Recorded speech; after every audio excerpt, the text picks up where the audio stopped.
localizarlo y la relación de esta masa con las estructuras adyacentes. Ahora, el tratamiento puede ir desde una observación, aspiración o una resección o una amputación. Vamos a empezar entonces con los tumores de tejidos blandos. Entonces son los benignos, que son los que vemos arriba para efectos de la charla. Cuando en el título aparezca la B mayúscula va a referirse a tumores benignos y la M mayúscula van a ser tumores malignos. Entonces empezamos con uno de los más conocidos y el que más vemos frecuentemente, que se presenta en el 70% de los casos, el ganglión. Se presenta con mayor frecuencia en las mujeres entre la segunda y la cuarta década de vida. Su causa es incierta, aunque se ha relacionado o se ha visto, se identifica que es una herniación sinovial con una degeneración mucoide. Y en la historia clínica de estos pacientes se ha identificado un trauma previo hasta en el 10% de los casos. Se va a ubicar principalmente en la parte dorsal sobre la articulación escafolunar. También tiene una ubicación palmar en el 20% de los casos, donde en la articulación radiocarpiana o escafotrapezoidea. Y también tiene otras localizaciones menos comunes, como son en la zona del retináculo palmar o la interfalángica distal dorsal o sobre las poleas. Entonces, los pacientes van a consultar por una alteración estética que puede estar o no acompañada de dolor y puede estar o no acompañada de compresión nerviosa y síntomas nerviosos. Al examen físico voy a tener una masa que es firme, que está bien circunscrita, que está llena de fluido, y una de las cosas que nos va a servir para diferenciarlo de otros tumores es que transilumina. Generalmente no voy a necesitar imágenes diagnósticos, el diagnóstico se hace clínico. Sin embargo, si yo voy a tomar una resonancia magnética o hacer una resonancia magnética, puedo encontrar una masa que es homogénea y está llena de fluido. El tratamiento puede ir desde una simple observación. En los pacientes pediátricos está en el 75% de los pacientes pediátricos va a resolver espontáneamente. Puede hacerse una ruptura cerrada, que también lo conocemos, una aspiración y finalmente una resección. Importante de la resección es que debemos remover la raíz, por decirlo de alguna forma. En la clase de los de manos. Voy a... ¿No? Listo. Entonces, una de las cosas importantes, una de las cosas importantes en este momento es poder remover la raíz y de esta forma evitar que haya una recurrencia. Tenemos entonces, además de esto, pues otras localizaciones como los vemos en estas imágenes clínicas. Entonces, el interfalángica distal, que se conoce como un quiste mucoide, como lo ven en el lado de la izquierda, en el dorso palmar como en la imagen superior, y sobre la polea A1 como en el caso de la imagen inferior. Seguimos con las células, los tumores de células gigantes de la vaina tendinosa. Esta es una proliferación sinovial dentro de la vaina tendinosa y se va a presentar frecuentemente en pacientes entre la tercera y quinta década de vida en las mujeres, generalmente sobre la superficie palmar del pulgar, del índice o del dedo medio. Nuevamente los pacientes van a consultar por una sensación de masa que va a crecer lentamente, que no es dolorosa, pero puede alterar la funcionabilidad. En este caso vemos una masa en la superficie palmar del pulgar. Sin embargo, en este caso también vemos sobre el dedo índice. En algunos casos, cuando la masa es de gran tamaño, puede alterar la funcionabilidad. En las imágenes, entonces, voy a tomar radiografías que van a mostrar cambios inespecíficos. Sin embargo, hasta el 5% de los casos, estos pacientes pueden tener una erosión ósea, como lo vemos en la imagen de acá. Y esto es importante porque lo tenemos que saber diferenciar de otros tipos de tumores que pueden ser más agresivos, como los vamos a ver más adelante. La resonancia va a tener señal hipointensa en T1 y T2, como lo vemos aquí en esta imagen. Ahora, el tratamiento de esto va a ser la resección y pueden recurrir hasta en el 44% de los casos. Después de esto, el tercer tumor más común que vamos a encontrar es el quiste de inclusión epidermoide. Este se da porque hay una implantación del epitelio queratinizado en el tejido subcutáneo o en el hueso y hay un crecimiento celular que va a producir un quiste que está lleno de queratina. Es el tercer tumor de tejido blando más común. Se va a presentar sobre todo en la falange principal. Una vez más, el paciente va a consultar por dolor y una masa firme, que en algunos casos también puede alterar la función del paciente. Cuando tomo las radiografías, entonces puedo tener imágenes que pueden semejar a una lesión lítica, y es importante también descartar una lesión neoplásica o infección. Va a haber una destrucción cortical, como lo podemos ver en esta imagen. Para el tratamiento, una vez más, va a ser resección, que puede recurrir, y es importante tener en cuenta que puede recurrir hasta el 50% de los casos. Además de esto, pues estos tumores van a recurrir cuando hay lesiones satélites, cuando son lesiones que están más distales, cuando tiene una lesión que es articular o están ubicadas en la placa palmar. Se me olvidó decir, y lo mencioné una vez, en el examen físico de estos pacientes, entonces lo que vamos a encontrar una masa de color piel o blanquecina que está circunscrita. Una de las cosas importantes es que estos no van a transiluminar como los gangliones y van a alterar el arco de movilidad cuando su tamaño es lo suficientemente grande.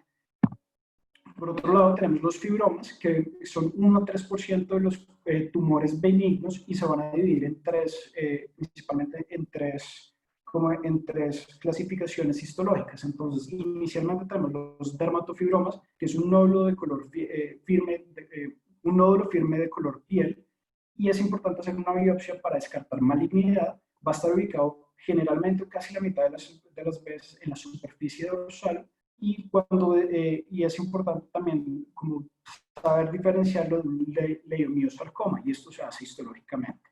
Después tenemos el fibroqueratoma, que es raro, va a estar ubicado en las palmas de las manos o subungueal, y son masas pequeñas de 1 centímetro, tienden a recurrir, están asociados a traumas previos. Como lo vemos en esta imagen, entonces se hace la cirugía para resecarlo, y es muy importante remover la unión basal o su base para evitar la recurrencia. Finalmente, otro de los tumores dentro del grupo de los fibromas es el ungioblastoma, que se va a originar en la matriz ungueal. Este tumor es rarísimo, se han reportado 25 casos hasta el 2005. Tiene una coloración amarillenta, como lo podemos ver aquí en la imagen, en la uña. Puede estar acompañado de hemorragias o un nódulo subungueal, y se puede confundir con una onicomicosis. Entonces, estos tumores generalmente tienden o se demoran un poco más en ser diagnosticados, y de esta forma pues pueden llevar a un cuadro clínico más complicado. Luego, dentro de los tumores, el lipoma, entonces es un tumor graso benigno, un poco común en la mano, pero lo conocemos en las otras regiones del cuerpo. Hay un crecimiento subcutáneo o intramuscular que puede ser hasta 10 centímetros. Son más profundos en comparación con otros lados del cuerpo. Entonces, en la mano van a ser más profundos, y entonces pueden causar síntomas nerviosos, ya que pueden ocupar el canal del Purkinje, el túnel del carpo o el espacio palmar profundo. El paciente entonces va a consultar por una masa suave, que es móvil, que no es dolorosa, hay un crecimiento lento, y puede ser síntomas nerviosos, y puede causar síntomas nerviosos. El diagnóstico es clínico, no va a transiluminar. Sin embargo, si se hace una resonancia magnética, puedo tener una hiperintensidad en T1 y en T2, y que va a suprimir en la secuencia de STIR. El tratamiento es hacer una resección de la masa cuando estas masas crecen lo suficiente, y hay síntomas que ya el paciente no lo tolera. Hay una baja recurrencia. Entonces, en esta imagen podemos ver, en la primera imagen, un paciente que tuvo un lipoma en el dorso de la mano, y en la última imagen es la imagen quirúrgica. Esta resonancia magnética no corresponde a ese paciente. Dentro de los tejidos blandos tenemos también los tumores de tejidos blandos, tenemos también el schwannoma y el neurofibroma, que los voy a separar. Entonces, el schwannoma es un tumor benigno que es del nervio periférico, que está derivado de las células de Schwann, que son las que producen mielina. Va a haber predilección por las superficies flexoras, y va a representar 5% de los tumores de tejidos blandos, junto con los neurofibromas. Entonces, los schwannomas representan en realidad casi el 2% de los tumores, y se presentan en los pacientes entre los 20 a 25 años. El motivo de consulta de estos pacientes nuevamente va a ser una sensación de masa que no es dolorosa, que va a ser suave al tacto. La masa va a ser móvil en algunas ocasiones y con un crecimiento lento, y está asociado con parestesias. Cuando yo hago el diagnóstico de esto, voy a solicitar una resonancia magnética, y una de las cosas que es importante es que va a haber una imagen hipointensa en T1 e hiperintensa en T2. Una de las diferencias es que con el neurofibroma es que esta lesión se va a ver alrededor va a ser periférica, va a estar alrededor de los nervios. Y el tratamiento va a ser una resección. En la primera imagen que vemos acá, si están viendo mi puntero, entonces tenemos, es un paciente de 67 años que consultó con artralgia, adormecimiento, parálisis en la mano, y esta es la imagen clínica de la cirugía con la resección del schwannoma. Ahora, por otro lado, tenemos un neurofibroma, en donde va a comprometer los fascículos, son lesiones solitarias en el 85%, pero si está relacionado con lesiones múltiples, va a estar asociado generalmente a una neurofibromatosis.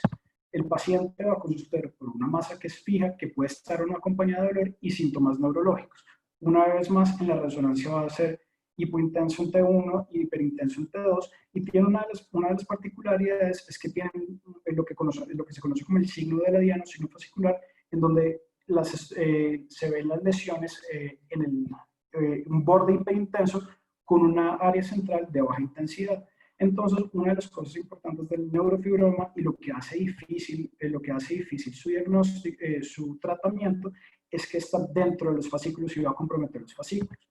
Entonces, la cirugía, entonces, en las lesiones que son más superficiales, se puede hacer una resección teniendo en cuenta que se pueden sacrificar las ramas terminales y va a perder la sensibilidad. Sin embargo, en las lesiones profundas, puedo considerar realizar un reparo fascicular, una reconstrucción nerviosa o realizar un injerto nervioso. Finalmente, pasando por los sarcomas, que también es maligno, entonces este tumor es agresivo, tiene un origen mesenquimal extraesquelético, casi el 25% de los sarcomas se pueden dar en la extremidad superior, y una de las particularidades es que en la mano van a recurrir más y tienen peor sobrevida. Generalmente se van a dar en el aspecto palmar o sobre el carpo. El paciente va a consultar por una sensación de masa, dolor, una masa que está creciendo rápidamente, ulceración o drenaje persistente, y esto es importante porque se puede confundir con una infección. Entonces, como lo mencioné al principio de la charla, si nos llega un paciente así, pues es mucho más fácil poderlo diagnosticar. La idea es poder tener en cuenta o llegar a un diagnóstico cuando un paciente viene a la consulta con una imagen como esta. Esta fue una niña de 15 años que consultó con un cuadro de una masa no dolorosa, no tenía ningún síntoma neurológico, no tenía nada, solamente masa, y había consultado varias veces. Entonces, finalmente, después de la sospecha clínica, fue llevado a tratamiento, y el tratamiento se va a basar en la resección radical del tejido blando. Es importante tener en cuenta que se deben hacer deben haber unos márgenes de 1 centímetro, de más o menos 1 centímetro. La recurrencia con los márgenes positivos va a aumentar, y aunque es raro, el panorama se puede complicar con una invasión neurovascular. Entonces, esto ya sería otro tipo de cirugía diferente. Una de las cosas que han mostrado los estudios es que el salvamento de la extremidad ha mostrado buenos resultados hasta el 95% de los casos, y la sobrevida ha sido comparable con la amputación, que hasta hace un tiempo era casi el mecanismo de elección. Muchas veces se puede usar una quimioterapia y una radioterapia prequirúrgicamente. Sin embargo, hasta el 40%, dependiendo de los estudios que lo mire, hasta el 40-95% de los casos, los pacientes son llevados para una biopsia de resección y terminan haciendo una cirugía que no habían planeado antes de que estos pacientes lleguen al oncólogo. Entonces, muchas veces, aunque es ideal porque ayuda a mejorar el control local, a disminuir el tamaño de la masa y delimitar las estructuras que rodean, esto no se puede lograr. Entonces, esta es la imagen clínica de esa paciente que mencioné antes. 15 años con la masa no dolorosa, se realizó una resección amplia y luego se hizo un colgajo del antebrazo para cubrir el defecto. La histología, pues simplemente mencionar que tenemos 3 grupos: epitelioide, la sinovial, que generalmente va a estar relacionado en la región del carpo, y el histiocitoma fibroso maligno, que está en tejidos blandos y en el hueso. Ahora, también tenemos el tumor de glándulas sudoríparas, que es rarísimo. Hay diferentes variantes histológicas, como las vemos aquí: carcinoma de células claras, el adenocarcinoma papilar digital, el adenocarcinoma ecrino, y se va a presentar principalmente en el aspecto palmar. Los pacientes van a consultar con un nódulo subcutáneo que va a crecer lentamente, como lo vamos a ver en un caso de un paciente que consultó 3 años antes de llegar a un diagnóstico. Estos tumores son de mal pronóstico, son localmente agresivos, tienen un altísimo potencial de metástasis, y el diagnóstico es demorado porque generalmente se sospecha otra patología antes y esto es recurrente con algunos, como lo hemos visto con nosotros. Se sospecha que hay una infección o una lesión que no cicatriza. Entonces, en este paciente, este es un paciente de 67 años que consultó 3 años con edema del dedo medio de la mano derecha, se planeó llevar una biopsia excisional de resección y se diagnosticó que tenía un adenocarcinoma y luego de esto se planea hacer una resección con márgenes amplios como lo vemos en estas imágenes. Ahora pasando con los tumores vasculares, voy a hablar principalmente de los tumores glómicos y los hemangiomas.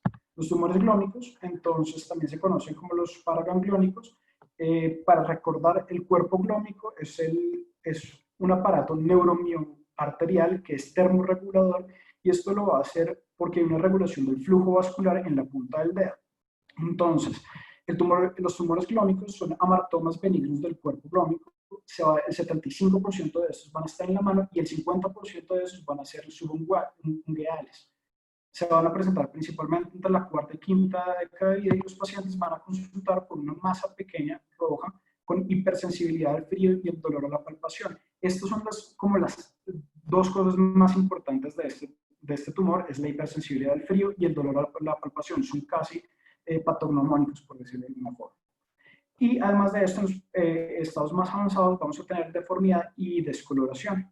Entonces, en el examen físico, pues refieren que uno puede encontrar un nódulo pequeño a su lado, que es difícil de ver por su localización subungueal, y hay descoloración de la uña. Sin embargo, como en la primera imagen podemos ver que pues yo personalmente no puedo ver nada en esa uña, no la veo, y sin embargo describen que hay una pequeña lesión subungueal, pero en otros momentos es más fácil verlo, como en estas otras dos, en donde se puede ver un nódulo pequeño a su lado, y más evidente cuando hay una deformidad de la uña, ya que nos hace pensar en que hay algo más. Además de esto, el examen físico puedo encontrar dos cosas principalmente. Una que es el test de Love, que se hace una presión en el área y va a causar dolor. Esto tiene una altísima sensibilidad y se puede complementar con el test de Hildreth, en donde se coloca un torniquete y lo que va a hacer es que se va a reducir el dolor que se causó con el test de Love. También tiene una sensibilidad del 92% y una especificidad del 91%. Cuando tomo una imagen, entonces pueden no encontrar absolutamente nada como lo vemos en esta primera imagen, pero 50% de los casos van a estar asociados con una erosión por presión. Otras veces va a estar acompañado de una fractura patológica. Una resonancia magnética, en caso tal que se haga, va a ser hipointenso en T1 o hiperintenso en T2. Y el tratamiento es una resección quirúrgica. Cuando hay múltiples tumores glómicos, se aconseja o se ha reportado el uso del láser o escleroterapia para el tratamiento. Estos pueden recurrir hasta el 20%. Los hemangiomas, para terminar, los tumores vasculares, entonces, es la neoplasia pediátrica más común, va a aparecer desde la primera semana de vida, va a haber un crecimiento que es muy rápido, seguido de una involución que generalmente involuciona por completo hacia los 7 años. Entonces va a haber 3 tipos diferentes: el capilar, que es el más común de todo, en donde hay muchos capilares pequeños que están conectados por tejidos cerca de la superficie; los cavernosos, en donde hay grandes vasos que tienen cavernas dentro de ellos; y los mixtos. También los puedo dividir entre superficiales, que son placas rojas bien demarcadas, o los más profundos, que van a debutar como una masa. Entonces, estos pacientes o los padres de estos pacientes muchas veces van a consultar porque hay una masa que puede no estar acompañada de dolor, con sensación de pesadez y edema. Entonces, en estos casos, una vez más, es mucho más fácil diagnosticarlo que cuando están así. Si ustedes ven esta imagen, entonces en esta imagen tenemos la imagen superficial, que es la placa roja bien demarcada, y un área de edema que lo rodea.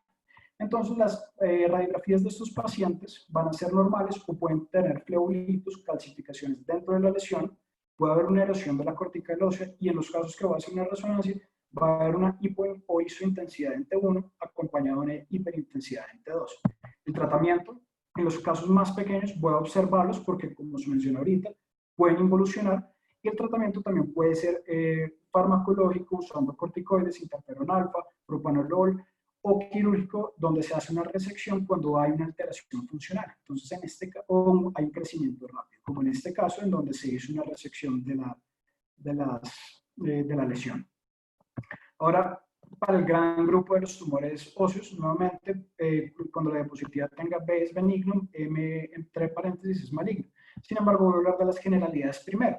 6% de los tumores óseos van a ocurrir en la mano. La gran mayoría de estos van a ser benignos, aunque son localmente agresivos. El motivo de consulta va a ser edema, dolor y muchas veces fractura patológica. Esto va a ser lo primero que estos pacientes van a manifestar o como los podemos encontrar en urgencias. Al examen físico pues es importante ver si hay deformidades, cambios de color en la piel, si hay edema. El examen neurológico es importante por compresión, los arcos de movilidad, la estabilidad de la articulación y las funciones tendinosas. Entonces, las imágenes, entonces es importante que los tumores que son benignos va a haber una expansión cortical con bordes bien definidos. Sin embargo, malignos va a haber una excreción cortical con bordes que son mal definidos que pueden estar acompañado de extensión a los tejidos blandos. El TAC es importante porque me puede ayudar a delimitar las lesiones, decir bien cómo es el tamaño y la arquitectura ósea. Ahora, el diagnóstico muchas veces va a ser por biopsia, y esto es importante. Con respecto al tratamiento, entonces, es muy importante lograr un balance entre el control local y la preservación de la función del paciente, y esto va a depender principalmente por el tamaño, el riesgo de recurrencia, la proximidad con articulaciones, la función del paciente.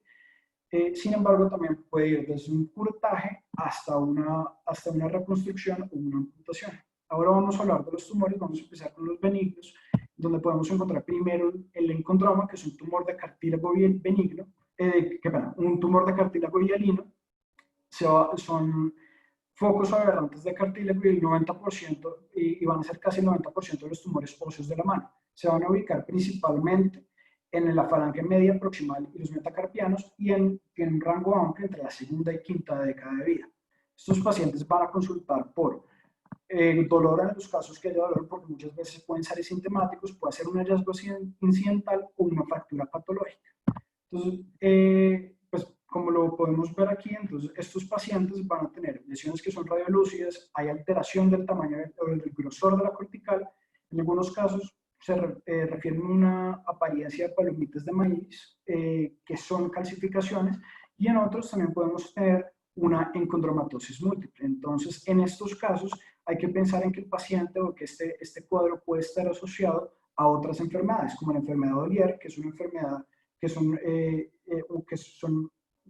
una enfermedad, pues una encondromatosis múltiple, y el síndrome de Maffucci, que son múltiples encondromas asociados a hemangiomas. Entonces, muchas veces una de las cosas que es interesante es que estos pacientes son asintomáticos y muchas veces el dolor que ellos refieren no está relacionado a la lesión o al tumor en sí, sino a otras patologías que pueden estar asociadas al paciente. En el examen físico puedo ver, como lo mencioné ahorita, pues acortamiento, deformidades de las falanges. Entonces, el tratamiento va a depender en gran parte o en gran medida de si hay una fractura o no hay una fractura. Entonces, hay como una gran discusión, por decirlo de alguna manera, entre si se debe hacer uno o dos tiempos, si se debe tratar primero la fractura o primero realizar un cortaje y después lograr pues, fijar la fractura. Entonces, lo que se ha mostrado pues, en los estudios que he publicado es que hay un mayor número de complicaciones si se hacen dos tiempos. Sin embargo, es importante como tener en mente que existen las dos posibilidades. En los pequeños y asintomáticos se puede considerar realizar una observación, sin embargo, en los grandes y asintomáticos se puede hacer una resección quirúrgica con o sin injerto. En estos casos, la recurrencia es común, por lo que se aconseja hacer un seguimiento radiográfico. Otro de los tumores que conocemos bastante, con los que nos vemos enfrentados en la práctica clínica con cierta frecuencia, es el osteoma osteoide. El 15% de los osteomas osteoides ocurren en la mano y este representa el 10% de todos los tumores en la mano. Esto ubicado principalmente en metacarpianos, la falange proximal, huesos del carpo, el radio distal, y va a ser en pacientes jóvenes. Como lo conocemos bien, entonces va a haber un edema con un dolor que es de predominio nocturno, que va a mejorar con los años. En las radiografías, como lo vemos aquí, entonces, como lo vemos aquí, hay un nido radiolúcido central con una esclerosis alrededor, y el TAC nos puede ayudar para confirmar este nido. El tratamiento puede ir desde AINES porque hay, pues manejo con AINES porque ha demostrado que puede resolver espontáneamente en algunos casos, o puede hacerse también curetaje con o sin injerto o una ablación por radiofrecuencia. El condroma periostal, entonces, también se conoce como un tumor yuxtacortical, es raro en la mano, se va a presentar principalmente en los hombres entre la segunda y tercera década de vida, van a consultar por una masa que no es dolorosa, y en las radiografías estos pacientes van a tener una lesión superióstica que puede tener características líticas con defectos de la cortical, como lo vemos en las flechas acá señaladas, y esta lesión no va a continuar con la cortical del hueso. En la resonancia magnética puede haber cambios de hipointensidad en T1 e hiperintensidad en T2. El tratamiento va a ser una resección marginal que debe incluir el periósteo para ayudar a disminuir las recurrencias, y en algunos casos mencioné que remover la cortical disminuye también el número de recurrencias. El osteocondroma, entonces, también es raro en la mano, como lo he mencionado varias veces con los demás. Todos estos tumores tienden a ser raros en la mano. Está asociado con exostosis hereditaria múltiple. Se ubican principalmente en los aspectos distales de la falange proximal, en los escafoides, que se limita a reportes de caso, en el ganchoso y en el semilunar, que también se limitan a reportes de caso. Estos pacientes, entonces, van a consultar por una prominencia o deformidad cosmética, es una de las cosas que más mencionan, y va a estar asociado también a irritación, comprensión nerviosa o crepitación con alteración en los arcos de movilidad y ruptura tendinosa. En las radiografías, como lo vemos aquí, entonces pues se ve esa lesión cartilaginosa, sobre todo en las áreas en las articulaciones. Entonces en la primera imagen vemos pues un osteocondroma de la falange proximal y una lesión que va a causar, pues en este caso, una alteración funcional. Pues el tratamiento va a consistir en una observación de los pacientes en algunos casos. Sin embargo, cuando los síntomas son lo suficientemente severos, se considera una resección también. Como lo vemos en este caso, estos dos casos corresponden a estos pacientes. Luego tenemos el tumor de células gigantes. Son raros, 2 a 5% de los tumores de la mano, principalmente metacarpianos, falanges, carpo y radio distal, son localmente agresivos y hay una recurrencia alta con una metástasis común. Se dan principalmente en la tercera década de vida y estos pacientes van a consultar por una masa palpable, una lesión que es dolorosa. Este dolor va a tender a ser nocturno en algunas ocasiones, que está asociado a edema. Estas son las radiografías que podemos encontrar en estos pacientes. Entonces la primera imagen es un hombre de 60 años con una expansión lítica y ruptura de la cortical del pulgar. Y en la otra imagen, un hombre de 28 años con una lesión lítica expansiva que compromete todo el primer metacarpiano y se extiende a los tejidos blandos. Entonces tenemos como un espectro bastante grande entre esos dos pacientes. Entonces las lesiones, como lo mencioné, son radiolúcidas y espectro lítico. Hay una expansión cortical que puede causar adelgazamiento de la cortical y luego expansión hacia tejidos blandos. Es importante por el potencial de metástasis realizar estudios para evaluar la posibilidad de metástasis al pulmón. En estos casos, el tratamiento va a depender del estadio de la enfermedad. Entonces puede ir desde un curetaje hasta amputación en los casos más severos. Y lo importante es que se debe remover la mayor cantidad de tejido posible para preservar la superficie articular, sobre todo cuando se presenta en el radio. Una vez más, la recurrencia de estos tumores es frecuente que recurren. Por ejemplo, podemos ver aquí, en este caso, una paciente en donde tuvo un tumor de células gigantes del radio que recurrió luego de varios curetajes. Entonces, en estos casos, para conservar la funcionalidad, es importante preservar la superficie articular hasta donde se pueda. Por otro lado, el quiste óseo neurismático va a representar 1 a 5% de todos los tumores de la mano. El 75% de estos tumores va a ser en menores de 20 años y pues los pacientes van a consultar por una masa que es de crecimiento lento, edema, dolor, con imágenes que pueden ser con lesiones líticas, que están septadas, que tiene además de eso una lesión expansiva que puede comprometer los corticales y puede adelgazar las corticales. Una de las cosas importantes es que en la resonancia magnética pues voy a tener también imágenes esta imagen la voy a ver como un fluido.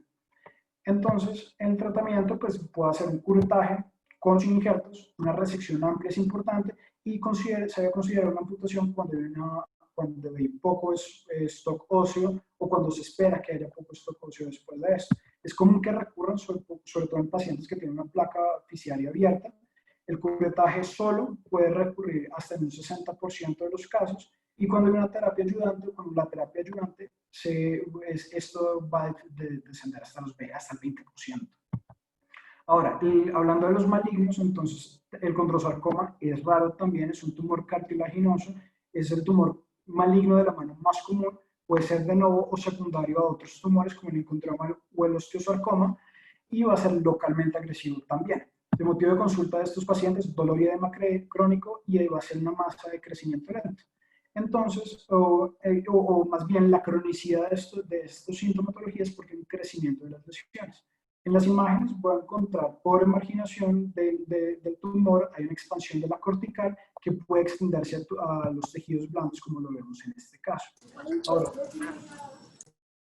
el tratamiento, entonces, se puede hacer un curetaje, se puede hacer una resección amplia o una amputación. No es claro si el curetaje con o sin tratamiento ayudante o la amputación es mejor, pues no, como lo mencioné muchas veces, las guías de tratamiento de estos tumores se limitan a series de casos o a reportes, entonces, o extrapolación de otros tumores en otras regiones del cuerpo. Entonces no se sabe muy bien cuál es como la mejor manera de tratar estos tumores. El osteosarcoma, por otro lado, entonces son tumores derivados de células osteoclásticas, rarísimo también, 0.9% de todos los tumores. Se va a presentar principalmente en la falange proximal de los metacarpianos. El paciente va a consultar por dolor agudo y edema localizado. Va a tener imágenes líticas que son centrales o expansibles. También puedo tener una ubicación extraósea o también una extensión a tejidos blandos. Una vez más, el tratamiento de estos tumores puede ir desde un curetaje hasta una resección amplia o una amputación. Y la sobrevida, pues a 5 años ha demostrado ser pues, casi el 87% de los casos, con una baja recurrencia. El sarcoma de Ewing, por otro lado, es uno de los tumores pediátricos más comunes y es uno de los que más escuchamos en nuestra práctica. El 1% de estos tumores van a ser en la extremidad superior y se puede presentar con frecuencia en hombres de la segunda década de vida. Estos pacientes pueden consultar por dolor, fiebre, malestar. Entonces, es un cuadro que probablemente no nos enfocaría a pensar en una patología de la mano, y es muy importante tener en cuenta que lo podemos confundir con una infección y se puede empezar a tratar una infección antes de un tumor. En las imágenes pueden encontrar una destrucción local, una reacción perióstica que puede o no extenderse a tejidos blandos. Una de las cosas es que cuando estos tumores se diagnostican en la mano, hasta el 25% de los pacientes ya han tenido una metástasis. Entonces es importante evaluar al paciente en su totalidad. El tratamiento de estos pacientes, una resección amplia o amputación debo evitar una rigidez y fibrosis. La quimioterapia va a mejorar la sobrevida y la irradiación la puedo considerar en los pacientes que son inoperables. Ya para terminar, el último de los tumores que voy a mencionar son los metastásicos. Generalmente estos tumores vienen del pulmón, casi la mitad de estos vienen del tumor, y se afecta o hacen un nido en la falange distal. No se sabe muy bien cuál es la forma en la que estos tumores llegan a la falange distal o se siembran a la falange distal. Sin embargo, de lo que se entiende es que los pacientes pueden haber tenido un antecedente de trauma, hay un aumento del flujo sanguíneo y por eso hay una predominancia por la mano dominante, o muchas veces hay una embolización durante la cirugía, alguna cirugía que se hizo para tratar el tumor primario. Representan el 0.1% de las metástasis, muchas veces son asintomáticas, o muchas veces son asintomáticas, y otra de las cosas que es particularmente importante o interesante es que cuando tenemos un paciente con un carcinoma metastásico en la mano, en el 50% de los casos, esta va a ser la presentación inicial, y va a ser como pues lo vemos en estas dos imágenes. Entonces, esta paciente con un antecedente, un carcinoma de escamocelular de pulmón, y esta es una paciente de 70 años con una historia de carcinoma renal que hizo metástasis en la falange distal y había consultado por una semana de dolor y edema, que es frecuentemente por lo que consulta. En las imágenes voy a encontrar lesiones líticas Y una de las cosas es que cuando tengo una metástasis en mano está relacionado, siempre se ha visto que estos pacientes tienen un peor pronóstico, la cirugía generalmente es paliativa, sin embargo, cuando los pacientes tienen un carcinoma renocelular, cuando se hace una resección distal, una resección de la lesión distal en la falange y del tumor primario, va a mejorar la sobrevida en general. Entonces, para resumir, yo creo que esta diapositiva puede resumir pues, lo que dije ahorita. Son raros, los tumores de la mano son raros, la mayoría de estos van a ser benignos, el examen físico cobra particular importancia, sobre todo cuando no queremos pasar por alto o confundirlo con una onicomicosis o con una infección de tejidos blandos o con otra patología que pueda simular estas lesiones. El diagnóstico muchas veces se termina haciéndose con una biopsia y esto nos va a ayudar a guiar el tratamiento. El tratamiento debe estar enfocado en buscar la estabilidad, la movilidad del paciente, la restauración de la apariencia y lo más importante, la función. Puede ir desde observar a los pacientes hasta la observación. La quimioterapia y la radioterapia aumenta la sobrevida en algunos casos, sin embargo, los datos son limitados para guiar el tratamiento. Como lo mencioné al principio, mucha de la información que hay en estos casos se limita a reportes de caso o series de caso o extrapolación de otros tumores a la mano. No sé si hay algún comentario o alguna pregunta. No, por mi parte, Andrés, muy buena revisión, muy completa. Son muchos tumores y creo que hizo un resumen muy chévere. Muchas gracias. Por ahí va el doctor de Bedudí, ¿va a hablar algo? Sí, Andrés, muchas gracias. Muy buena revisión porque es un tema muy extenso. Acabo de poner ahí en el chat pues una sugerencia de algo que escribimos 4 Muchas años gracias, doctor. en coordinación con el doctor Bermúdez. Y entonces, pues de tumores benignos que pues vale la pena como complemento de todo esto que nos mostró. Muchas gracias. Buenas noches. Muchas gracias. Muchas gracias, Andrés. Muy amable. Gracias, Muy buena Andrés. presentación. ¿Algún otro comentario? Sí, ¿puedo hacer un comentario? Claro, doctor, todos los que quiera. Bueno, decirle a Andrés que sí, muy buena la presentación y es que es un tema muy extenso, pero yo creo que desde el punto de vista de imágenes, como él dice en la última diapositiva, tal vez la mayoría, es decir, la mayoría de los tumores de la mano son benignos y es muy importante el ultrasonido. Y es muy importante el ultrasonido para ver qué tan vascularizados están. Tal vez una de las cosas que le faltó, que se considera como tumor benigno de la mano, son las malformaciones arteriovenosas de bajo y alto flujo. Y pues el ultrasonido ahí es básico. Sí, señor, sí, esa se omitió precisamente porque es una malformación, pero se considera dentro del grupo de los tumores, pero sí, señor, tiene toda la razón. Ya. Otro, volver a decir lo que tú decías de la resonancia. Yo creo que la resonancia es importantísima y más cuando se está pensando en un tumor maligno. Lo que pasa es que como la mano ya es una cosa de tejido blando, digamos de poco tejido blando, pues el ultrasonido por esa razón es importante para ver qué compromiso tiene. Pero en la resonancia, cuando los tumores son malignos, puede uno ver muy bien la extensión de hueso a tejido blando. Entonces, pero no, me pareció muy buena. Le tomé foto casi a todo y bueno, era una de las cosas que tenía para comentar. Doctora Moreno, ¿puedo hacer un comentario? Por supuesto, doctor Soto. Siga usted. Gracias. Es que en una revisión tan extensa es maravilloso, pero la memoria suele fallar y prontamente uno como que no se queda con el mensaje. ¿Qué es lo frecuente en la mano? Tumores cartilaginosos en los huesos, tumores cartilaginosos en cualquiera de sus formas. Endo, yuxta y exo cartilaginosos en condroma, condroma de superficie y osteocondroma. De tejidos blandos, por supuesto, el ganglión 97 veces a 1 con relación a la presentación de un sarcoma que Andrés se refirió como a sarcomas. Yo quisiera que se acordaran que los 3 sarcomas de la mano son el epitelioide, el alveolar y el rhabdomyosarcoma. Más raramente el sarcoma sinovial, pero se suelen confundir especialmente el sarcoma sinovial con lesiones quísticas.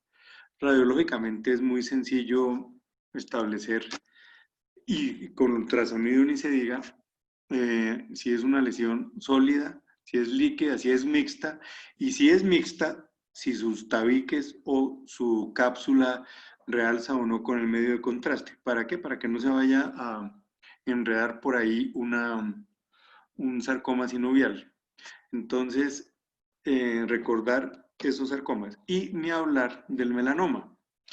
Todo cirujano de mano o cualquier ortopedista que vea una micosis de prolongada presentación y que no responde al tratamiento convencional con ungüentos, por favor, pensar en melanoma, hacer una biopsia, porque ahí va metido el melanoma Breslow 3 y Clark 4 ulcerativo, que puede ser mortal. Eso sería todo, doctora Moreno. Muchas gracias, doctor Soto. Muy amable. No sé qué otros comentarios hay, preguntas. Doctora Moreno, buenas tardes. Yo sí tengo una pregunta. Hola, claro que sí. Cuando uno se enfrenta a este tipo de tumores, ¿cuándo sería una indicación clara para hacer un estudio de extensión? Como sabemos y como dijo el doctor Soto, el 97 versus 1 de tumores versus ganglión, pero ¿cuándo debo yo sospechar hacer un estudio, digamos, de un TAC de pulmones o hacer una gamografía para evaluar orígenes de otros lados? Cuando tengas duda, Abelardo, cuando, de hecho, el tumor mismo le hace ver a uno, o sea, digamos que lo que decía el doctor Soto es clave saber si el tumor es sólido, es líquido o tiene un contenido mixto. Generalmente los que son líquidos son quistes sinoviales o gangliones, y esos en general pues no tienen mucho pierde. Los que son sólidos en general son fibromas o son lipomas, pero también, pues digamos, esos lo hacen a uno sospechar que ya puede haber algo. Y los mixtos, pues es cuando uno tiene que verificar si es benigno o es maligno. Yo creería que cuando hay sospecha de malignidad, bien sea por las características clínicas o por una biopsia, debería uno hacer estudios de extensión. Yo no sé, el doctor Soto, si tiene una opinión diferente o algún comentario adicional. Claro, imagínense, un sarcoma mortal es el sarcoma epitelioide. Necesita hasta PET scan porque hace metástasis ganglionares locorregionales. Entonces es necesarísimo, como les digo, llegar hasta un PET scan. Entonces, esos que mencioné, y le repito, epitelioide, alveolar, rhabdomyosarcoma y sarcoma sinovial, todos necesitan estudios de extensión y, por supuesto, si son óseos, sarcoma de Ewing y osteosarcoma, claramente lo requieren. Gracias. Gracias, doctor. Gracias, doctora. Listo. Jorge, doctor Pinilla, Luisfer, ¿algún comentario adicional? No, agradecer y especialmente la participación del doctor Soto. Me parece muy valiosa para completar la reunión. Muchísimas gracias. Espectacular. No, excelente. Bueno, muchas gracias. Muchas gracias, hasta luego. Luisfer estaba hablando, perdón. No, de decirle a Andrés que excelente revisión, que es un tema muy extenso y me parece que hizo una muy buena síntesis de todos esos tumores. Pues Muchas quería gracias. felicitarlo. Bueno, mil gracias y buena tarde. Buena noche ya. Gracias, buenas noches. Buenas noches. Chao.